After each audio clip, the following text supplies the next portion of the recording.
हा तुमचा कॅमेरा फिरणार, म्हणजे असं तुम्ही सोडून देणार तेव्हा फिरणार नाही का. बघा अशा पद्धतीने तुम्ही हा ट्रायपॉड ठेवून स्टेबिलिटी मिळते तुम्हाला व्हिडिओ बनवायला.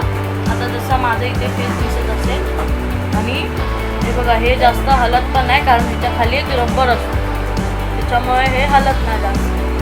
आणि तुमचे जे व्हिडिओज फोटोज ब्लर होतात ते जास्त होणार.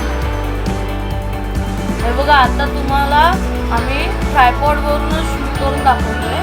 हे बघा हा त्याचा बॉक्स आम्ही ॲमेझॉनवरून मागवलं आहे. जर तुम्हाला पण हे प्रोडक्ट ॲमेझॉनवरून मागवायचं असेल तर आमच्या व्हिडिओच्या खाली डिस्क्रिप्शनमध्ये लिंक असेल, त्याच्यावरून जाऊन तुम्ही परचेस करू शकता.